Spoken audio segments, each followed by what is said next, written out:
Madame, Monsieur, bonjour et bienvenue à votre émission Monde politique de la radio Watt FM et de la télévision Sur TV.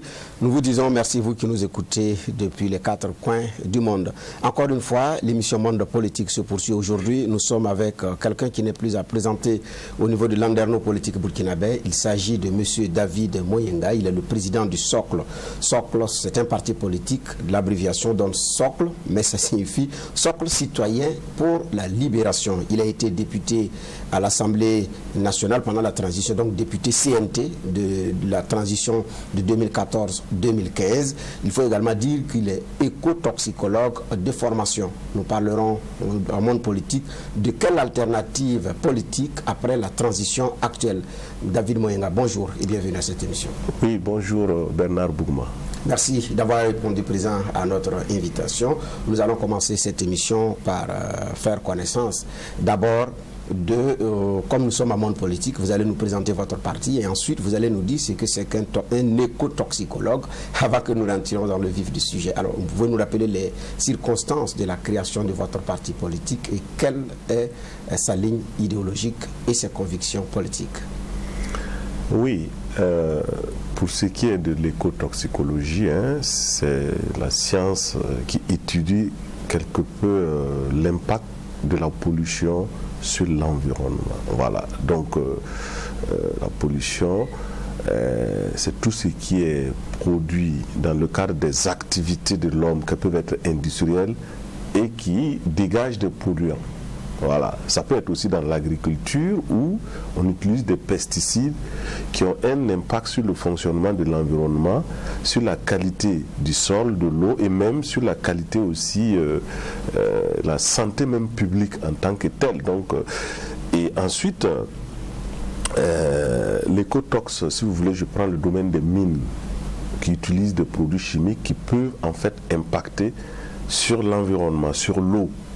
Voilà, donc l'écotoxicologie étudie cet impact-là et essaie de trouver des solutions pour atténuer, voilà, pour suivre l'évolution, prévenir et donner des orientations aussi politiques, parce que la politique environnementale aujourd'hui prend en compte cet aspect. Donc cette discipline est devenue charnière parce qu'elle occupe une place transversale avec la politique sanitaire, le domaine de la santé, ainsi de suite. Voilà, donc c'est ce que nous pouvons dire assez rapidement sur cette discipline. Alors, en attendant, on reste sur cette discipline. Vous dites que ça peut aider à affiner les choix politiques dans le domaine environnemental. Alors aujourd'hui, quand on observe au niveau du Burkina Faso, il y a le boom minier, il y a aussi l'utilisation des pesticides qui est montée d'un cran, sans oublier également la pollution quotidienne des usines et puis des engins polluants. Est-ce que la situation elle est alarmante au niveau du Burkina Faso ou bien il n'y a pas pour le moment grand-chose à cirer, du moment où nous ne sommes pas un pays industriel dans le sens strict du terme? Et pourtant, parce que d'abord, l'entrée des produits qui sont utilisés pose problème du point de vue de leur traçabilité. Donc, donc on n'arrive pas à tracer certains produits. Déjà, c'est ça, puisque ça relève d'abord de la question du contrôle et des frontières, la circulation et les modes d'utilisation. Si ce n'est pas bien utilisé, il y a problématique. Ensuite, alors certains produits sont extrêmement toxiques et demandent des dispositions particulières d'utilisation. Je prends le cas du cyanure. Le cyanure ne peut pas être utilisé dans n'importe quelle circonstance. Vous savez que 5 kg de cyanure, ça peut éliminer toute une ville en termes de toxicité. Et pourtant, c'est utilisé dans l'amalgamation de l'or. Donc, vous voyez que n'importe qui ne peut pas rentrer en possession d'un tel produit pour n'importe quel usage. Donc, c'est ce que nous appelons des déchets dangereux du type spécifique. Déchets dangereux de type spécifique. Voilà. Donc, du coup, il y a quand même des problèmes en ce qui concerne tout le suivi, en réalité, de la traçabilité dans un pays. Au-delà de ça, ces produits-là, de plus en plus, il y a des cas, aujourd'hui, de plaintes liées à des intoxications, voilà, où il y a des morts d'individus, ça peut être des morts d'animaux, au niveau de la biodiversité. Vous savez bien que ce soit des oiseaux ou des poissons qui sont dans l'eau ou beaucoup d'autres animaux, même les bêtes domestiques qui sont utilisées. Si vous voyez, si une rivière est polluée, systématiquement, ça peut entraîner une perte de toute cette biodiversité-là. Et donc, ça va jouer au plan aussi économique et ainsi de suite. Donc, aujourd'hui, la problématique est là. Et en matière de consommation d'eau, vous savez bien que l'eau potable est produite à partir des eaux de surface, par exemple. Si les eaux de surface, c'est les rivières, c'est les lacs, c'est les barrages, comme les gens aiment le dire ici, donc des retenues d'eau. Mais ces retenues d'eau-là, s'ils sont atteints, il faut les utiliser pour faire de l'eau potable. On ne peut pas forcément éliminer des types de produits qui peuvent être dangereux. Donc vous voyez que dans ce cas de figure, même à faible dose, on peut en fait exposer une ville, un village et tout un pays. Donc la problématique est là et il y a pas mal de cas accidentels au niveau humain de mort de personnes. Donc la question qui va se poser, c'est de savoir maintenant comment commencer en fait à diagnostiquer, à suivre et à étudier l'évolution de ces produits-là qui sont utilisés maintenant depuis plus de 2 décennies, voire un peu plus avant. Et leurs effets vont commencer à se produire au niveau des humains. Et si vous voulez, pour la plupart du temps, les produits chimiques dangereux agissent au niveau de la santé humaine, du point de vue, si vous voulez, des maladies reprotoxiques, c'est-à-dire qui jouent sur la reproduction, des maladies cancéreuses, les maladies cardiovasculaires, Donc, il y a beaucoup, en fait, d'impact. Mais encore faut-il bien les évaluer et pouvoir mettre des plans de prévention et de protection et puis protéger quand même la santé des individus, même au-delà de ça, l'environnement lui-même, qui est quand même un milieu vivant fonctionnel, c'est très important. Donc l'enjeu, malgré le fait que nous ne sommes pas un pays industrialisé, l'enjeu est quand même capital. D'accord. Vous êtes un monde politique, ça c'était une entrée en matière. Certainement, on aurait un autre rendez-vous pour parler d'écotoxicologie, de la politique environnementale au niveau du Burkina Faso. En attendant, nous revenons à notre sujet. Alors, Socle citoyen pour la libération, en abrégé, Socle, c'est votre parti politique. Alors, est-ce que vous pouvez revenir sur les conditions de la création de ce parti politique? Quelles sont ses convictions politiques et idéologiques? Oui, le Socle citoyen pour la libération, en abrégé Socle, c'est un parti de rupture, donc qui est fondé sur une nouvelle citoyenneté politique, à savoir que l'homme politique doit être un bon citoyen, un citoyen exemplaire tout court. Et l'homme politique doit s'inscrire dans la quête de l'intérêt général. Contrairement à l'homme politique d'avant, sinon d'alors, ou encore qui est là, qui est le prédateur, qui est en général l'homme politique peu vertueux. Bon, des hommes politiques qui s'engagent non pas sur des terrains de conviction ou de lignes politiques. Vous allez voir beaucoup d'acteurs politiques ou de partis politiques où la ligne même a du mal à se dégager.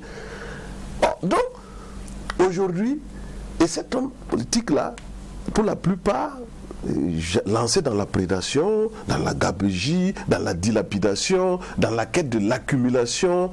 Donc, il n'y a pas de vision en quelque sorte, ce que nous voulons dire, où l'homme politique affairiste, qui prend le champ politique comme un moyen de subsistance, mais pas un lieu de reproduction des idées.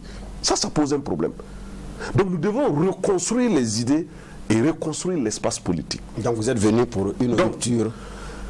Quels sont les grands points de cette rupture? Voilà, donc dans cette rupture maintenant, il y a d'abord la rupture même d'abord en ce qui concerne le modèle même de l'homme politique. Ça c'est un élément important. Voilà, aujourd'hui si vous n'avez pas un homme politique d'une certaine construite, d'une certaine stature et qui défend certaines valeurs comme on l'a connu dans le passé de certains hommes politiques qui ont marqué l'histoire, vous voulez avoir des leaders pour conduire la société dans quel sens? Donc ça c'est une première rupture. Mais il y a la rupture même dans la gouvernance, le rapport avec les intérêts du pays, les rapports avec l'État. Ça c'est très important. Et ensuite, cette rupture aussi, elle s'inscrit dans ce que nous pouvons dire, la rupture dans la perpétuation. Voilà. Donc, comment mettre fin à la perpétuation, voilà, de l'homme politique ou des intérêts néocoloniaux en tant que tel, qui est devenu, si vous voulez, le point de refuge d'une certaine élite politique qui circule en fait à travers un système politique d'une manière ou d'une autre légué, où en fait c'est un réseau d'entretien tout simplement d'intérêts dans lequel il baigne, mais pas d'intérêts nationaux. Voilà, donc ce que nous disons, c'est une véritable rupture qui va mettre de côté tout un ensemble d'acteurs politiques obsolètes, dépassés, sans inventivité et sans création en fait politique. Bon, donc vous voulez faire du hot-talk que je m'y mette? Non, ça ne veut pas dire cela. Comment est-ce que vous mettez cette classe dont vous qualifiez d'obsolète, de dépassée? Déjà, en se constituant en tant qu'alternative et en apparaissant avec un autre discours sur l'espace politique, mais pas un discours de suivisme, de mentorat ou de tutorat politique. Est-ce qu'en politique on peut faire sans mentorat et sans tutorat? Non, là, on n'a pas besoin de faire du tutorat politique, d'être accroché à des acteurs, une jeunesse de combat qui a une vision, qui laisse son combat et qui va faire, j'allais dire, de l'allégeance politique à une vieille classe politique ou à une certaine classe politique qui est déjà aujourd'hui responsable de la ruine du pays ou qui n'ont même pas donné l'exemple politique. Mais là, ça veut dire que en ce moment, ces jeunes politiques vont contribuer à la perpétuation d'un système politique. Je prends des exemples simples. Pourquoi tout le monde a aimé le passage sous le CNR ou ce qui a été appelé révolution? Pourquoi les gens? Parce qu'il y a eu une rupture quand même historique qui a permis de proposer d'autres alternatives en fait dans notre pays. Et c'est pas la même, c'est pas seulement le seul cas. Même quand vous prenez la période des indépendants, il y a eu des pays dans lesquels il y a eu des ruptures politiques. Donc, s'ils s'étaient aliénés à de vieilles pratiques, méthodes, voire à une vieille ambiance politique, on n'aurait pas pu réorienter la société vers d'autres valeurs. Donc aujourd'hui, ça me permet de vous dire que cette rupture, c'est aussi une rupture des valeurs. Voilà. Donc c'est très important de pouvoir recréer un certain renouveau politique dans notre pays. Donc on crée un renouveau politique pour un citoyen nouveau. Maintenant, quelles va être, pour ne pas dire quelles vont être les valeurs que ce citoyen nouveau doit porter? Et comment est-ce que vous allez les lui faire porter? Oui, ça veut dire que déjà je parlais de l'homme politique en fait. Okay. Voilà. Vous parliez de l'homme politique. De l'homme politique. Maintenant, vous dites la rupture, c'est avec sur le plan politique, mais pour créer, sécréter le nouveau citoyen. Oui. Déjà, les premières valeurs qui sont propres à notre société, d'abord, c'est la culture de l'intérêt général dans l'esprit des masses. Ce qui est une grande valeur perdue aujourd'hui. Donc, ça renvoie à la fabrication d'individus de toutes les couches qui deviennent des individualistes, égocentriques, à la limite même prédateurs, et cela tue ce qu'on appelle la solidarité. Pourtant, ce sont ces valeurs-là qui ont permis à notre société de tenir malgré sa relative pauvreté. Donc, voilà une des valeurs. Voilà, aujourd'hui, on chante une valeur comme le patriotisme, c'est-à-dire le rapport avec le bien ou l'intérêt général. C'est ça le patriotisme en quelque sorte. Mais aujourd'hui, ce patriotisme-là, il a connu un grand coup. C'est un patriotisme sur les lèvres. Ou maintenant, c'est le patriotisme de circonstance. À la limite, le patriotisme de slogan. Donc, aujourd'hui, c'est une valeur à reconstruire. Ça, c'est déjà l'exemple du modèle de l'homme politique. Et ensuite, oui, allez-y, ensuite, oui. Oui, le citoyen, le Burkinabé, discipliné et apte au travail. Ça, ce sont des valeurs. Parce que cela va aider à la nouvelle donne de la construction et de l'investissement pour le Burkina moderne ou le Burkina de demain. Ce sont des valeurs. Oui, mais la question c'est comment on sécrète ce nouveau citoyen.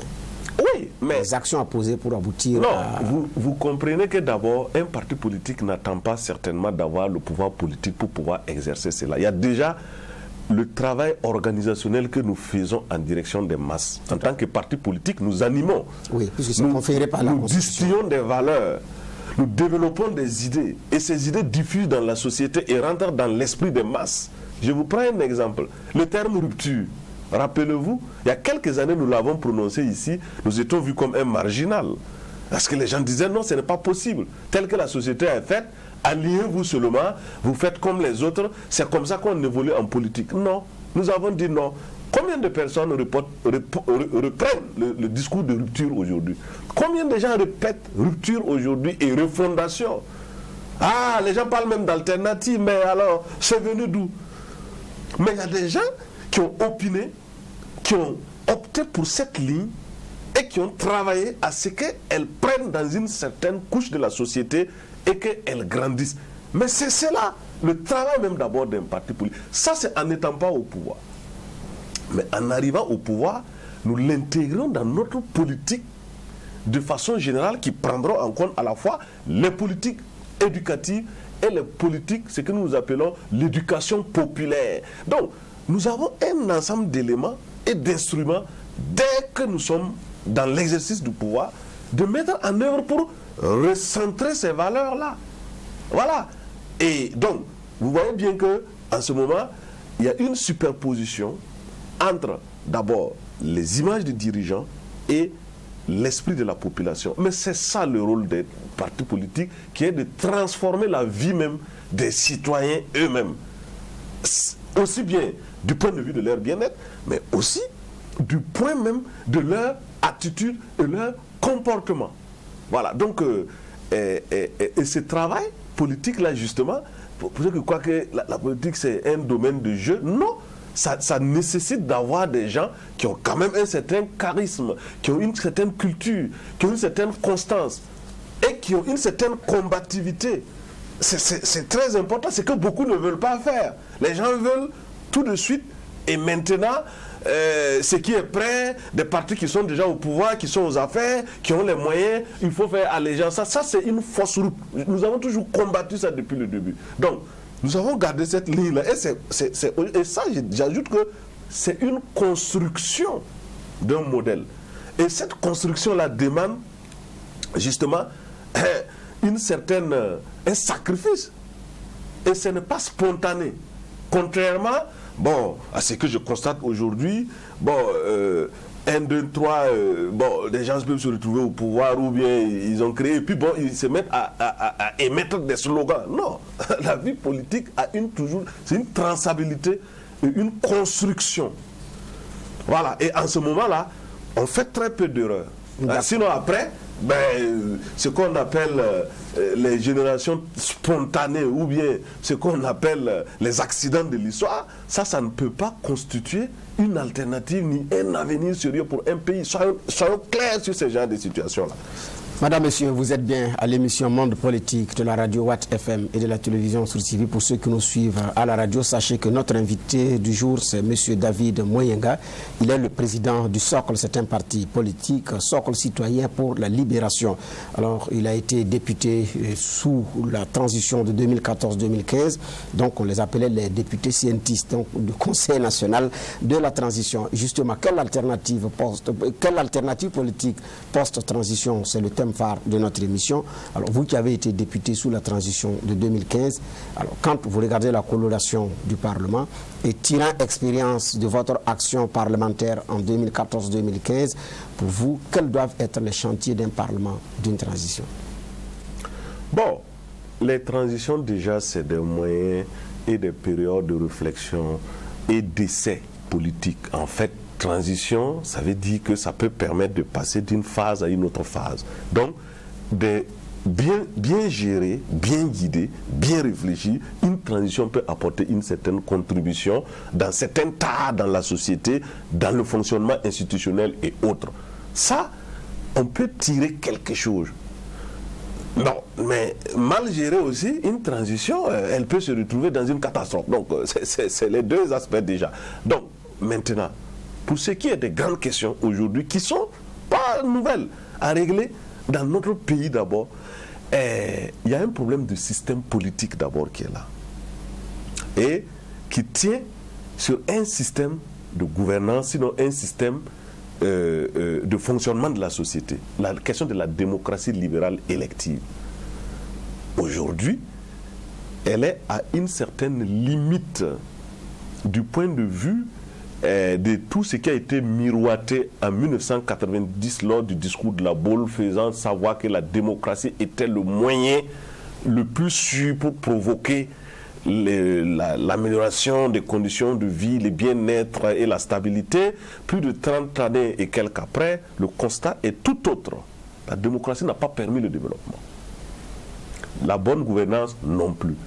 Elle n'a même pas permis le respect des constitutions. Donc nous nous sommes retrouvés maintenant dans une crise de gouvernance, une crise de constitutionnalité et une crise également de gouvernance où des élites ou des groupes organisés s'accaparent des institutions et organisent le pillage, l'accaparement et ils laissent les populations en désespoir de cause. C'est cette démocratie-là qu'on a vue qui atteint sa limite et qui est cause de crise et de violence, de révolte, d'insurrection et même de coups d'État et donc toutes les instabilités politiques. Donc, ce système a atteint une limite. Il faut aujourd'hui la questionner et revoir si on ne peut pas refaire un renouveau démocratique fondé sur un certain nombre d'autres paradigmes.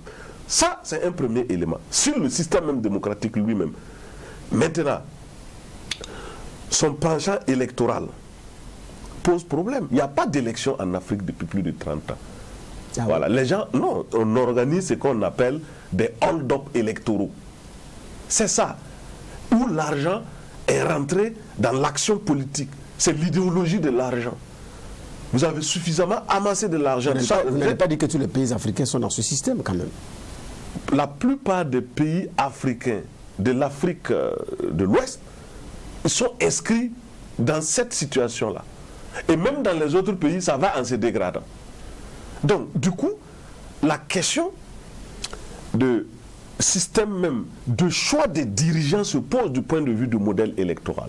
Donc, il faut revoir normalement une transition rigoureuse et qualitative doit revoir ce modèle de choix pour que, par exemple, vous, M. Bernard Bougma, sur la base de vos idées, que vous puissiez diffuser et apporter quelque chose dans la société.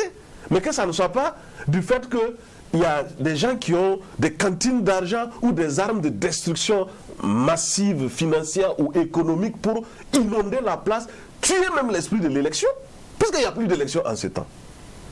Quand on a fini d'acheter tout un marché des yards, quand on a fini d'acheter même, jusque même dans les commissions électorales, mais il y a quelle compétition? D'ailleurs, on compétit pour quelle idée? Il y a longtemps, les idées ont foutu le camp dans notre scène politique.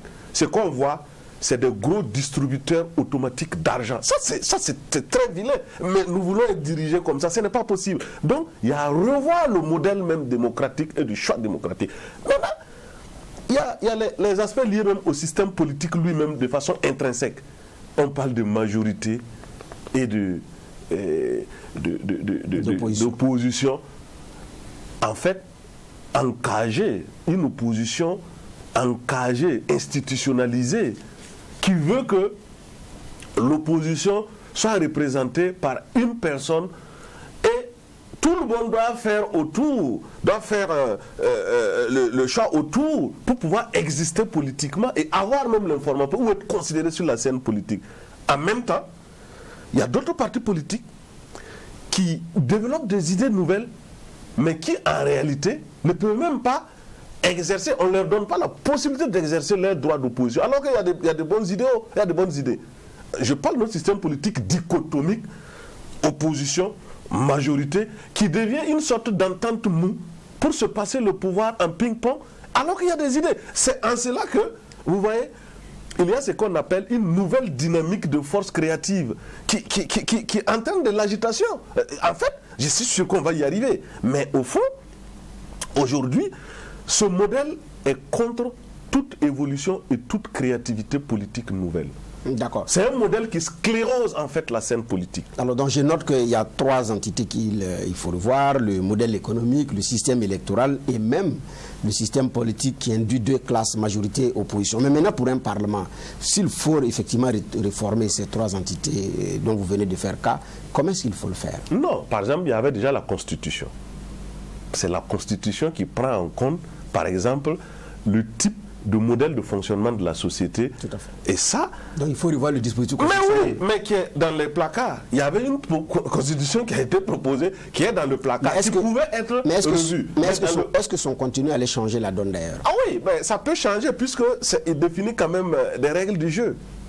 Et la constitution, c'est une question quand même de rapport de force à un instant T qui s'établit dans la société.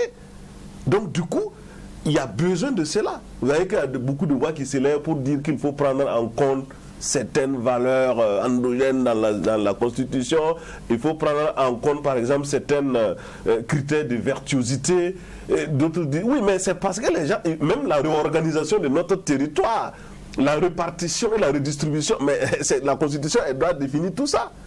Le mode de choix des gens qui doivent... Il y a tout ça. Donc, du coup, c'est la Constitution qui tient la clé d'une partie du problème, sinon de la majeure, parce qu'on doit organiser les institutions autour de cela. Voilà. Par exemple, aujourd'hui, il y en a qui estiment qu'un parlement devrait être... Oui, mais tout ça, ça se joue dans la Constitution.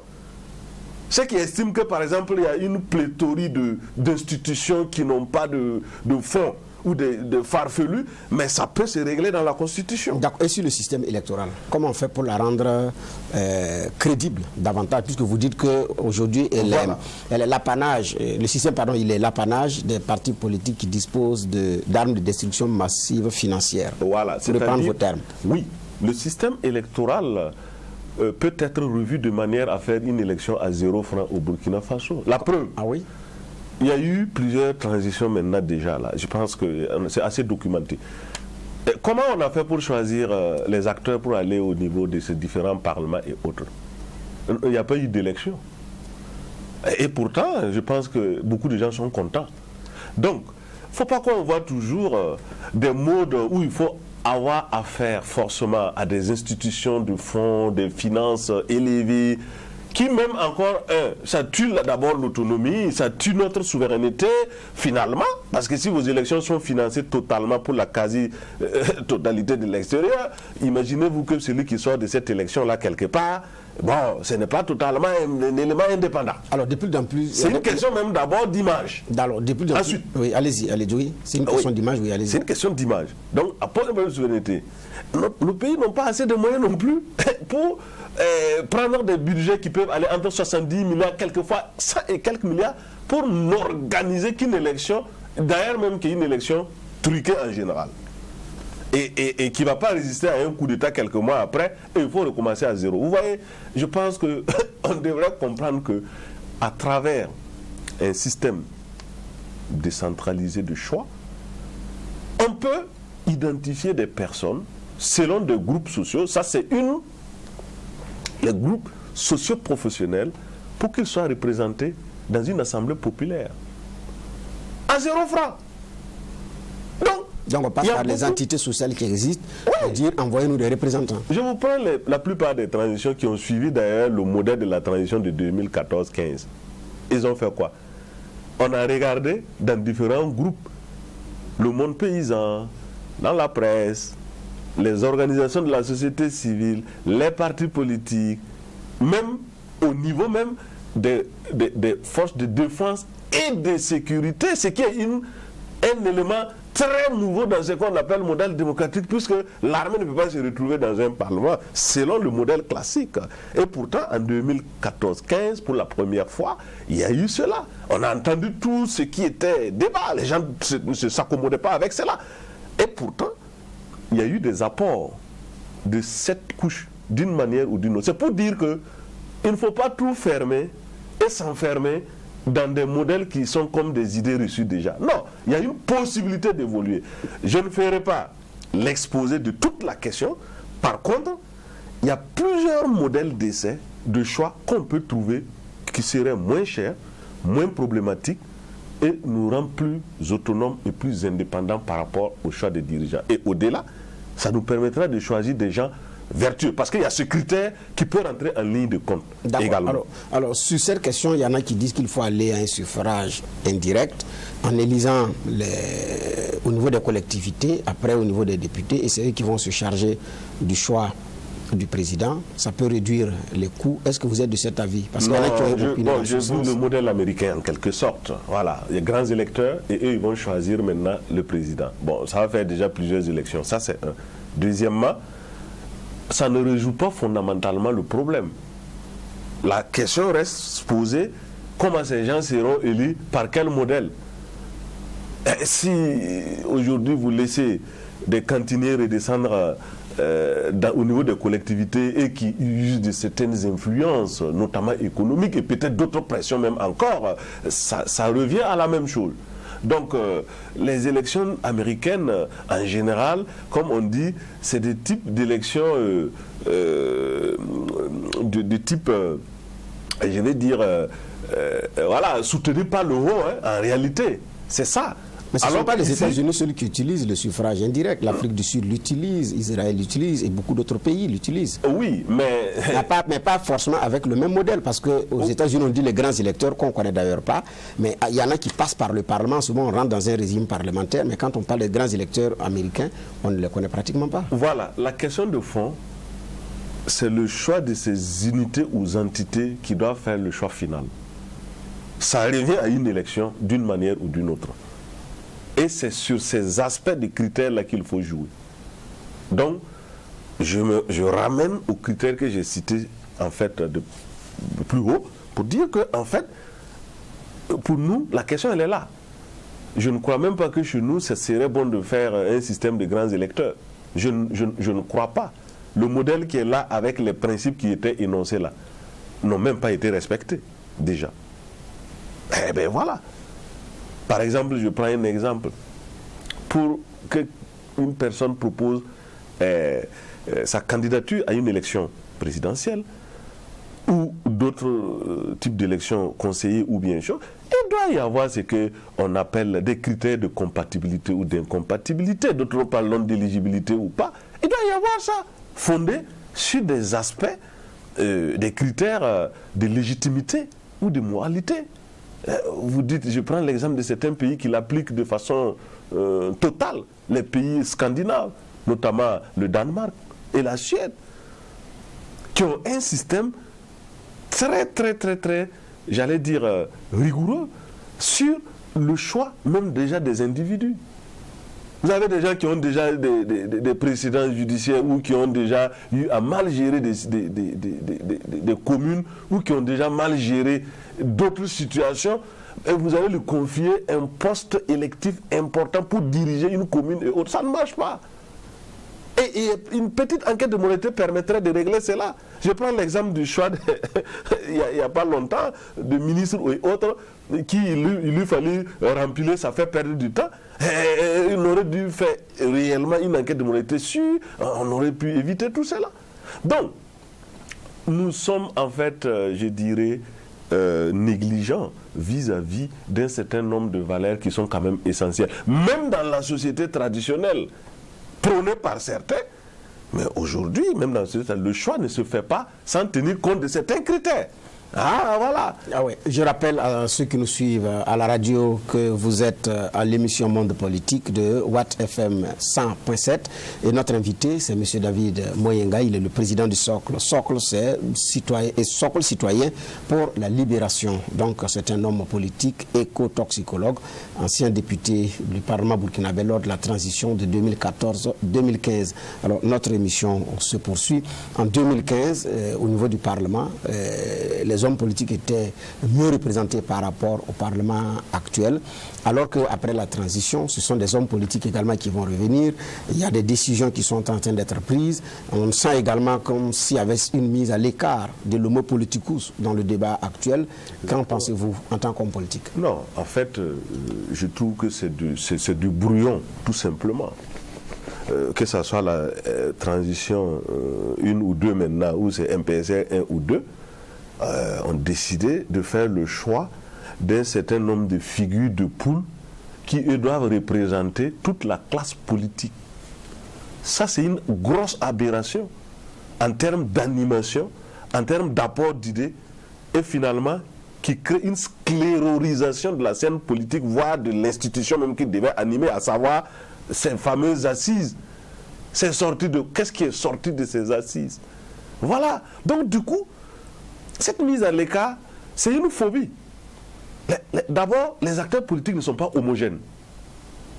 Vous avez des acteurs qui sont là depuis longtemps, qui agissent selon leurs valeurs. Il y a d'autres acteurs politiques qui sont là, mais qui développent d'autres initiatives à l'opposé du modèle d'animation qui est là et qui compte sur la scène politique. C'est ça l'invention politique. Mais on n'est pas là pour rendre tout statique, mais ça doit être dynamique. Pourquoi les mettre à l'écart? Et finalement, même quand on dit c'est qui? C'est ex-majorité, ex-opposition, ex-ONA et autres, dont les individus viennent des ex. Donc tout est ex. Ça correspond à quoi? À une restauration d'une classe conservatrice. Ça veut dire qu'on redonne la place aux premiers grands animateurs, dit-on, grands entre griffes, sur la scène. Et qu'est-ce qu'on fait? Les forces d'élan politique qui peut-être ont une autre dynamique et qui prônent certainement des voies de rupture et d'alternatives, et elles sont mises à l'écart. En quoi un tel processus est un processus de rupture? Il y a une contradiction et il y a un complot politique aussi. Ah, complot politique? Oui, parce que ça ramène à faire quoi? À évacuer ce qu'on appelle les partis politiques montants. Vous savez, les partis politiques, au premier de ce qui est politique là, c'est pas ce qui est là qui est important. C'est la dynamique en cours qui est importante. Et tout le monde sait qu'au Burkina Faso, depuis 2014, 2015, il y a une dynamique politique qui est mue par une aspiration à un changement. Il y a le changement du pays, mais il y a le changement d'animateur. D'ailleurs, c'est tout à fait cohérent. Qui est contre ce changement-là? Qui est contre ce changement? Qui ne veut pas qu'il y ait la montée de nouveaux acteurs avec de nouvelles idées politiques? Mais pourquoi retenir ceux-là hors du champ politique alors que c'est eux qui agissent maintenant? Pourquoi vous estimez que c'est pour faire barrage comment on appelle ça, aux nouveaux acteurs politiques? C'est une question de logique et de résultats. S'ils sont écartés, on reconduit les mêmes. Mais il y a des nouveaux partis politiques qui ont siégé au niveau de l'ALT. Oh, je vous dis, regardez les répartitions numériques qu'on donne en mathématiques. Il y en a combien? Bon, souvent les partis politiques sont au total 12. Oui, et vous allez marquer dans 12, en créant les 4 groupes, ils n'ont même pas le même nombre de représentants. Ça veut dire qu'on a donné du poids à certains par rapport à d'autres qui ne sont que des accompagnateurs. Mais on comprend le jeu. Donc, du coup, pour l'entité, pour le caucus politique, qu'est-ce qu'il fallait faire? Non, pour moi, il fallait laisser participer tous les acteurs politiques. Pourquoi? On est à près de 200 partis politiques. C'est pas un problème. Mais l'ALT a combien? Vous savez, ça c'est un gros piège qui se joue et je vous parle de complot politique. Mais monsieur Moyenga, je vais m'expliquer. Une minute. Oui. Vous avez plus de 200 partis politiques. Oui. Tous les 200 viennent. Oui. Il y a les autres entités sociales au niveau du Burkina, oui, dont les différents caucus siègent, les forces de défense et de sécurité, les organisations de la société civile, oui, les autres types d'organisations. Finalement, on aurait un parlement de combien de personnes? Non, attendez. Avant qu'on arrive au parlement, on est passé par des assises d'abord. Et c'était les mêmes représentations. Allons étape par étape. Oui, des assises qui se veulent nationales dans un tournant important dans un pays là.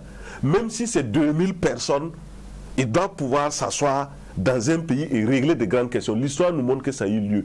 Que vous allez au Bénin, vous allez dans la plupart des pays qui ont pu reprendre un certain élan. C'est ce qui s'est passé.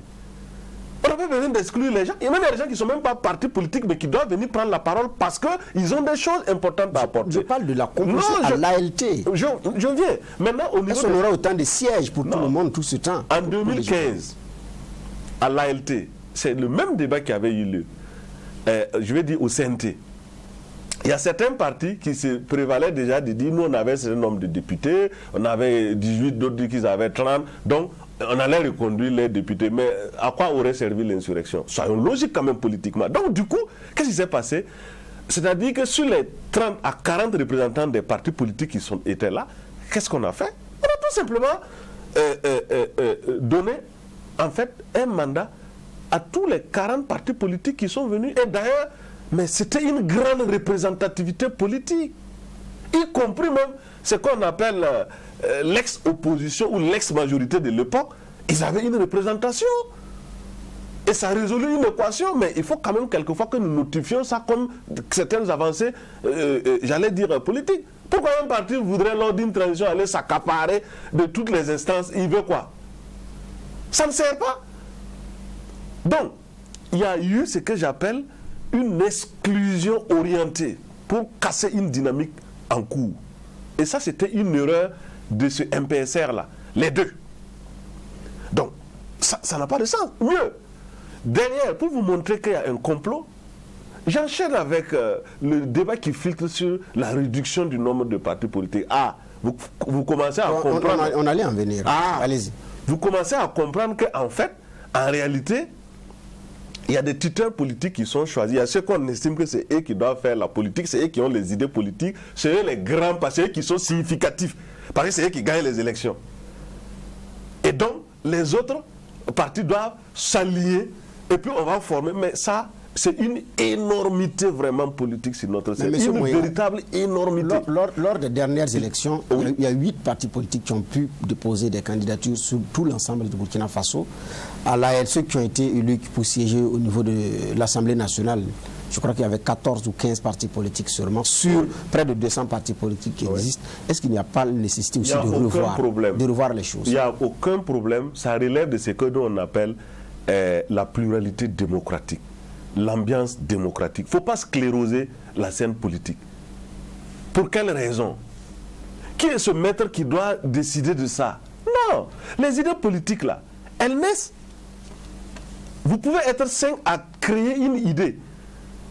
Et en 5-10 années, c'est ce parti qui prend le dessus et qui aujourd'hui là anime toute la scène politique. Mais l'exemple, sur les carcans idéologiques, oui. Vous avez les sociodémocrates, il y en a à l'appel. Oui. Vous avez les libéraux, il y en a à l'appel. Oui. Vous avez ceux qui se réclament panafricains, il y en a à l'appel. Ceux qui se réclament sankaristes, il y en a à l'appel. Ils ne peuvent pas s'entendre alors qu'ils disent qu'ils partagent la même essence idéologique. Il n'appartient pas à quelqu'un. Non, je pose la question. Je comprends. Il ne lui appartient pas de vouloir en fait mettre les partis dans des caissiers. Non, je pose la question de savoir pourquoi des gens qui confessent la même teinture idéologique n'arrivent pas à s'entendre dans le même parti politique et parler. Dans le même parti politique, il peut y avoir même beaucoup de courants.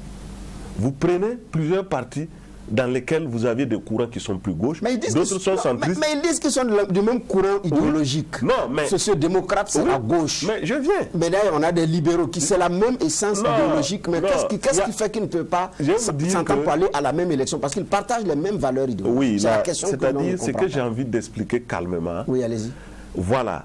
Il n'y a pas d'homogénéité de courant politique, même forcément dans un parti politique. Okay. Il peut y avoir une sorte d'entente, et mieux, par rapport à certaines grandes questions, s'ils n'arrivent pas à concilier leur position, il y en a qui peuvent quitter et développer un autre courant. Je vais prendre l'exemple connu, par exemple, le cas de Mélenchon qui est très bien applaudi au Burkina Faso. Il était du Parti Socialiste Français, mais il a démissionné parce qu'il estime que le Parti Socialiste est allé vers la droite et qu'il mène une politique de droitisation. Et après, tout simplement, il a créé d'abord le Front de gauche. Et aujourd'hui, les insoumis, et aujourd'hui, ça fait la 3e force politique pratiquement dans l'échiquier et qui tient un discours internationaliste. Mais c'est une évolution, c'est ça la vie politique. Ceux qui prennent ces ruptures-là d'ailleurs n'arrivent pas à l'incarner comme Mélenchon. C'est la vie politique. Même ici, c'est comme ça. Il y a des partis qui naissent et qui meurent. Et il y a des partis que vous voyez là qui sont semble-t-il grands, mais qui vont mourir. Bellement. Et la dynamique politique va continuer. Du point de vue des courants, c'est la même chose. Beaucoup de partis évoluent. Nous sommes un parti de gauche alternative axé sur une rupture de ligne. Il n'y a pas d'une discussion de ligne par rapport à ça. Donc, c'est connu. Nous ne nous proclamons pas sociodémocrate qui est juste une farce politique comme certains le font. Ce n'est pas vrai.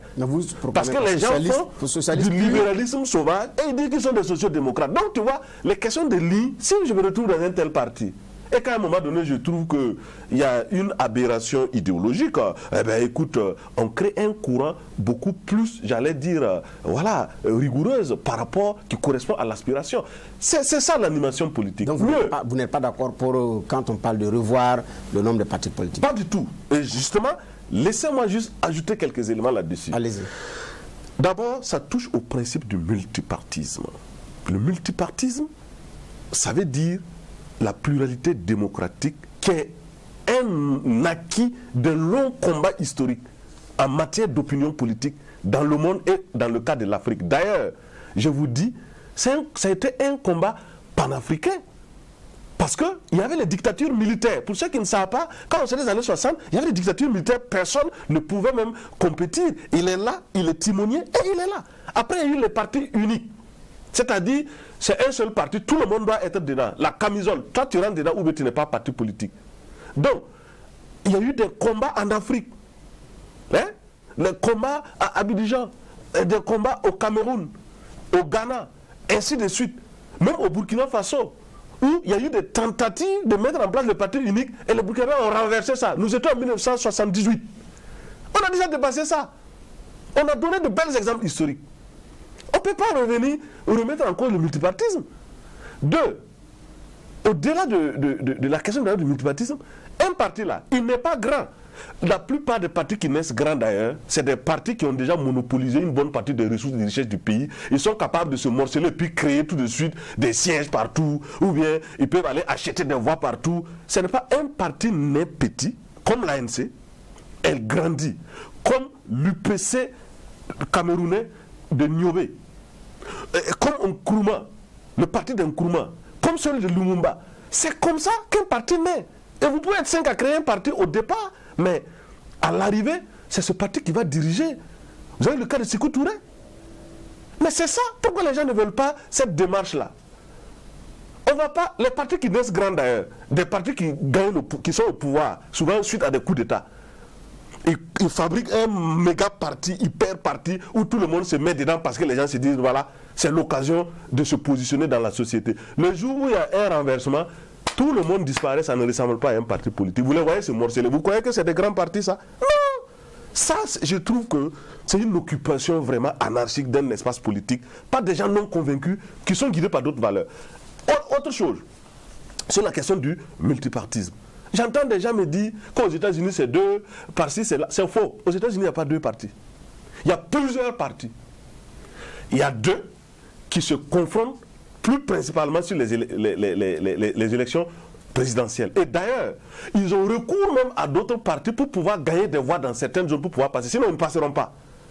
Et vous prenez en France, au Ghana, en Afrique du Sud, il y a plusieurs partis.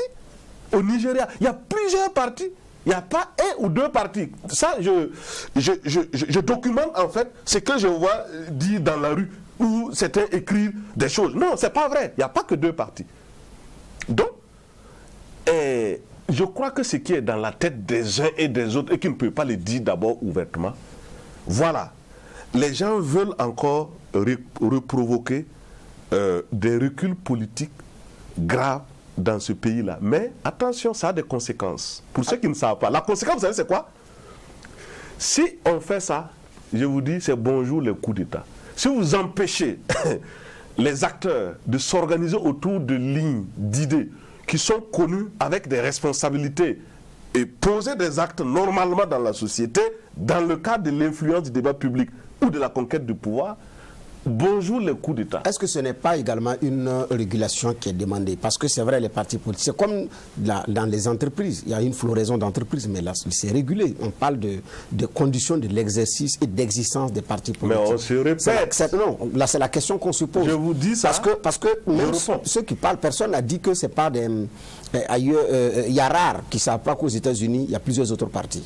Il y en a qui pensent que ce n'est que les démocrates et les républicains. Effectivement, il y en a qui ne savent pas qu'il y a d'autres partis. Mais il y en a qui savent qu'il y a beaucoup d'autres partis, mais qui disent qu'il y a nécessité de réguler la création des partis politiques. Oui. Les arguments, c'est voilà. Pas maintenant, beaucoup de partis politiques. Maintenant, s'il y a à réguler, sur quoi est-ce qu'il faut réguler? C'est surtout là la question fondamentale. Moi, je voudrais bien savoir, ceux qui parlent de revoir le nombre de partis politiques, je veux savoir quel contenu ils mettent en termes de moyens de régulation. Mais c'est très important. Je cherche ces mêmes critères-là, c'est ces personnes qui disent ça, je ne trouve pas. Rien de valable, rien de sérieux. Ils parlent de nombre. Je ne comprends pas pourquoi ils parlent de nombre. Le nombre ici n'est pas un critère. Les vrais critères, c'est que c'est déjà régulé. La création d'un parti politique là est régulée. Quand vous devez créer un parti politique là, il y a un ensemble d'éléments qui demandent que vous ayez un ensemble d'instruments, que vous ayez un cadre de création, que vous ayez des documents et que vous puissiez aller faire la reconnaissance devant ce qu'on appelle le ministère de l'administration territoriale, en donnant un certain nombre de gages, d'adresses, de sièges et ainsi de suite. Et vous avez la tenue régulière d'un certain nombre d'instances de votre parti autour de ce qu'on appelle des statuts et un règlement intérieur. C'est pour permettre d'organiser et de réguler. Mais ce n'est pas pour rentrer dedans et puis montrer aux gens comment ils doivent faire. Le ministère n'a pas le droit de faire ça. Il a le droit de réguler le fonctionnement dans la société parce que ça relève de ce qu'on appelle les libertés publiques. Mais ce n'est pas lui qui va définir ce qui doit se passer dans les partis. S'ils deviennent nombreux ou pas, ce n'est pas à lui de décider ça. Ce n'est pas à lui de dire que pour créer un parti politique maintenant, s'ils sont dit qu'il faut déposer une caution de, c'est pas 50 millions pour créer un parti, mais c'est de la plutocratie. C'est l'appel à la plutocratie, c'est-à-dire, vous voyez, c'est quoi? Il n'a pas été pour le moment évoqué. Non, il n'a pas été évoqué, mais on entend les débats venir. Mais la question que je vous pose également, par rapport à la régulation, il y en a d'ailleurs qui, pour la régulation, il y en a qui parlent de plafonnement, par exemple, des coûts des élections et du contrôle des circuits financiers des élections, des financements des partis. Mais ça est déjà là. Ça participe de la... Non, au Burkina, je vais vous donner les exemples, puisque j'ai traité ce sujet. Au Burkina, est-ce que les dépenses des partis politiques sont plafonnées en campagne? C'est pas encore plafonné. Mais justement, ça participe. Non, ce que je veux dire, c'est que cela doit participer des outils de la régulation. Est-ce que vous avez réellement regardé quels peuvent être ces outils de régulation? C'est la question que je pose. Bernard Bourma, allons droit au but. Ce qu'on vient de dire n'est pas de même nature que ce qu'on disait sur le nombre de partis politiques. Ce qu'on est en train de dire, c'est les partis qui sont là, dans certaines consultations et circonstances, qu'est-ce qu'il faut faire? Par exemple, la régulation, le plafonnement des campagnes. D'où sort tout cet argent? Mais là, c'est la moralisation de la vie publique et politique. Mais c'est un outil de régulation, la moralisation. Mais ce n'est pas par rapport au nombre. Non, justement, non. Maintenant, je vais m'expliquer. J'arrive, je passe juste à un autre sujet. On a parlé du nombre, mais je passe également à un autre sujet, qui est la question du plafonnement et du contrôle des financements des partis politiques. C'est lié également à l'alternative. Sur cet élément, nous sommes d'accord et c'est ce que nous avons déjà fait. Nous avons déjà, c'est toutes ces idées qui étaient organisées en 2015 là, pour être en fait implémentées. Et ça n'a pas, bon, la transition s'est stoppée, donc ça a arrêté certains élans. Mais au fond, c'est la question du plafonnement des dépenses de campagne, mais bien sûr, puisque c'est une sorte de moralisation de la vie publique et politique, on avait un axe sur ça, ça faisait partie. Et même mieux, la justification des sources même de financement. Qui te finance? Ceux qui dépensent des milliards là, qui les finance? Où ils gagnent cet argent? Mais ça, c'est des questions de fond. Mais ce n'est pas une question de nombre de partis politiques. Mais la question au-delà de ça, pourquoi vous voulez qu'on plafonne? Au-delà de ça, pourquoi vous voulez qu'on plafonne les dépenses? Oui.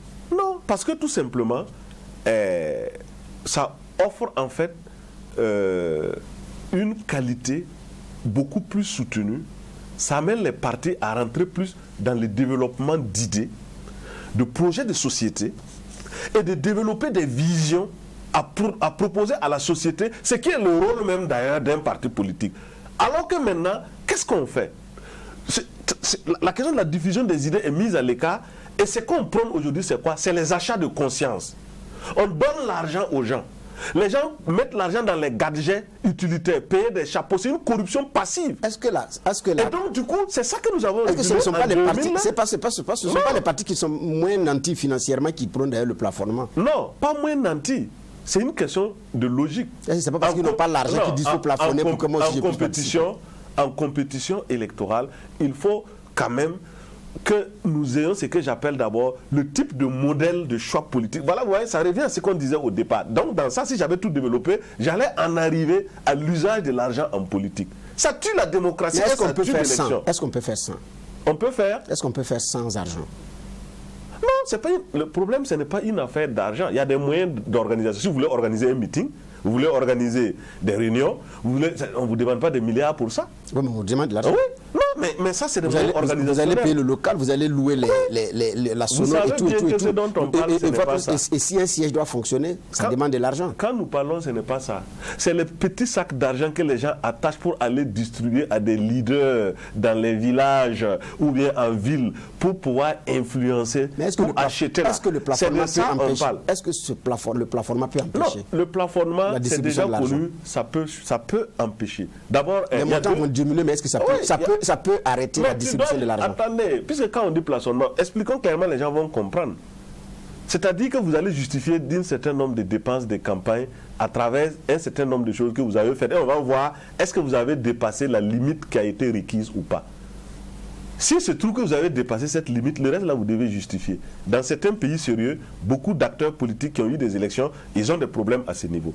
C'est ça le plan. Donc on peut bien vérifier. C'est tout comme ce que vous appelez le délit d'apparence dans le cadre effectivement d'un agent de l'État qui en réalité se retrouve avec des biens et des moyens qui dépassent en fait son niveau, j'allais dire, de revenu. Et là, il doit justifier parce que c'est anormalement supérieur. Donc il y a un problème. C'est la même chose ici, au niveau politique. On peut bien jouer sur ces aspects-là pour moraliser et ça va permettre de lutter contre la corruption. D'ailleurs, vous savez pourquoi des partis grands sont petits? Parce que les autres détiennent la manne financière, monopolisent les institutions, les richesses et les ressources naturelles là, pour pouvoir en fait utiliser ça comme moyen, mais pas sur le plan des idées. Et ça dénature, ça ramène en arrière un recul, ça crée une dialectique négative même sur notre scène politique. C'est ça le vrai problème.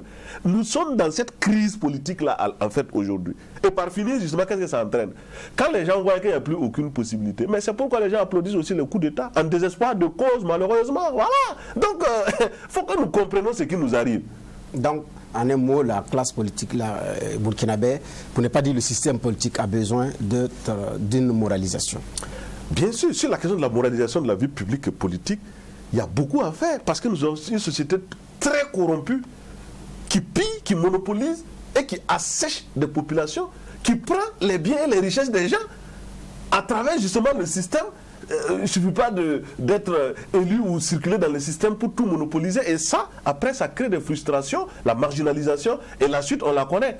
C'est la crise de l'État. Et après, personne ne va respecter l'État. Les gens vont combattre l'État parce qu'ils vont estimer que l'État, en réalité, est un prédateur contre eux. Et ça, vous comprenez où je vais en venir. Voilà. Donc, il faut revoir ça. C'est pourquoi je vous dis, la crise actuelle, loin d'être une crise sécuritaire au Burkina Faso, mais c'est une crise d'abord des institutions. C'est une crise de l'État. Et c'est une crise de monopolisation des richesses d'un pays. Donc il faut avoir une répartition, il faut le rééquilibrage. Ça, c'est dans le long terme. Et d'ailleurs, nous, dans notre parti, nous avons bien réfléchi sur ces questions-là et nous parlons de réconciliation économique avec le peuple. Il faut qu'on remette au peuple ce qui lui revient. C'est ça aussi. Remettre au peuple ce qui lui revient, oui. C'est participer de la réconciliation économique. Madame, monsieur, c'est sur ces termes que cette émission prend fin parce que le temps est terminé. Nous vous disons merci d'être venus. Certainement, nous aurons une autre occasion pour parler d'écotoxicologie qui vous est chère, mais aussi parce qu'on a besoin d'une politique environnementale de qualité pour des citoyens de qualité. Madame, monsieur, merci d'avoir suivi cette émission. Nous vous donnons rendez-vous le week-end prochain pour un autre numéro de votre émission Monde Politique. Merci. D'ici là, portez-vous bien. Et merci encore à notre invité pour sa présence sur ce plateau. Au revoir et bien des choses chez vous.